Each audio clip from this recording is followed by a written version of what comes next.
There is a particular kind of person who finds it incredibly difficult to simply switch off. It is not necessarily because their life is more chaotic or stressful than anyone else's, but because their mind is naturally built to keep running. While others might quickly move past a brief, awkward exchange or an unusual event, this person will find themselves hours or even days later turning it over in their mind, dissecting the layers, and examining it from entirely new angles. They often quietly wonder if something is wrong with them. Why can't they just let things go? Why does everything feel so layered, so heavy? The truth is, this isn't a cognitive defect. It is a distinct mental blueprint. Today, we are going to explore this cognitive style through 7 unexpected habits of deep thinkers, habits that show up in everyday life, often without them even realizing what these patterns say about how their minds operate. Most people experience a subtle, almost physical discomfort when a situation lacks immediate clarity. The human brain naturally seeks closure. In cognitive psychology, this is referred to as the need for cognitive closure, a strong drive to find quick, neat answers to avoid ambiguity. However, deep thinkers have an unexpected habit of resisting premature conclusions. They are comfortable living inside questions, holding them open rather than accepting a shallow explanation just to make the discomfort go away. Research suggests that individuals with a higher tolerance for ambiguity are often the same people who think most carefully and creatively. If you find yourself genuinely curious rather than anxious when an answer isn't immediately clear,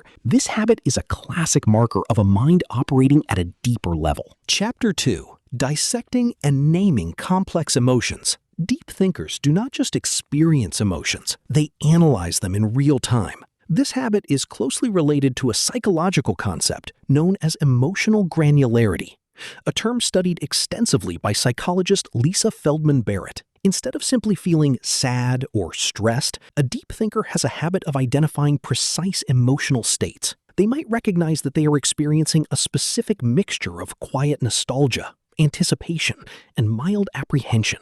This habit of precision isn't just sensitivity, it is the result of a brain that refuses to let human experiences remain simplified. They notice the subtle emotional shifts in a room and carry the weight of undercurrents that others might completely overlook. For many, solitude is a preference or a temporary escape from a busy day.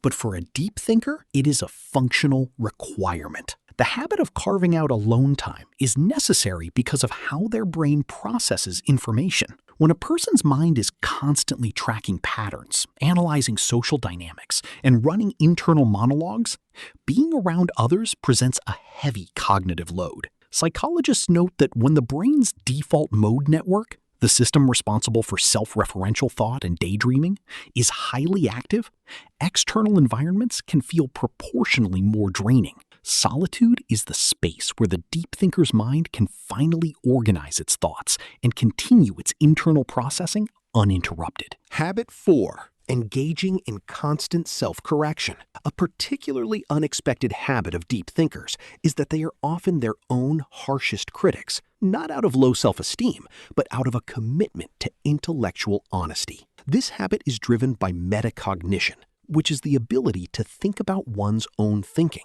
A deep thinker will actively catch themselves mid-thought, question their own biases, and ask, why do I believe this is true? When presented with new evidence, they are generally willing to adjust their perspective because they value accuracy over the comfort of being right. While this constant questioning can look like hesitation or self-doubt from the outside, it is actually a highly structured form of cognitive flexibility. Where others see isolated events, deep thinkers see a continuous sequence of cause and effect.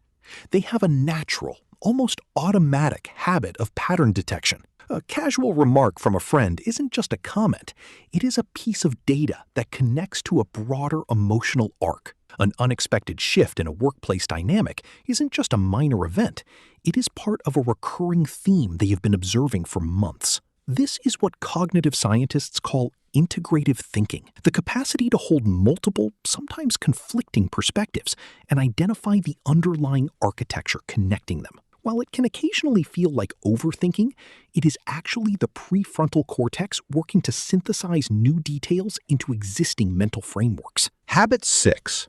Resisting tasks that lack a deeper purpose.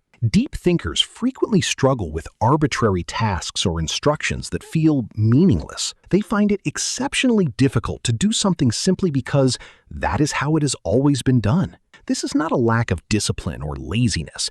It is an orientation toward meaning. The habit of seeking the why behind every action is deeply tied to what psychologists call the need for cognition, a trait characterized by a genuine, intrinsic motivation to understand the world thoroughly. When the underlying purpose of a task is unclear, the deep thinker's brain struggles to generate the motivation to complete it. For them, actions must align with a broader framework of significance, a concept heavily explored by psychiatrist Viktor Frankl, who identified the search for meaning as a primary human drive. Habit 7. Sidestepping small talk in search of conceptual depth. Deep thinkers often experience a distinct social friction during casual gatherings. They have a habit of avoiding superficial conversation, not because they dislike people, but because small talk quickly drains their mental energy. This is a neurological preference rather than social awkwardness. Individuals who score high in openness to experience,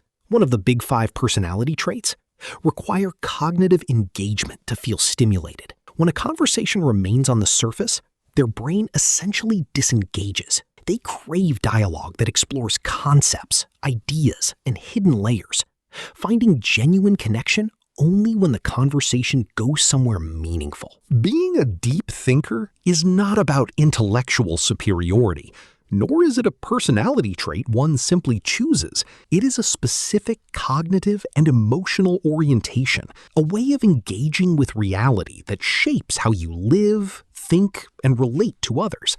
The habits we have explored today, from holding space for ambiguity to seeking deeper meaning in everyday tasks, come with their own challenges, periods of mental exhaustion, and feelings of social isolation. But recognizing these habits for what they are can be transformative. It allows you to see that your restless, quiet mind is not a problem to be solved, but a powerful tool for understanding the complexity of the world around you.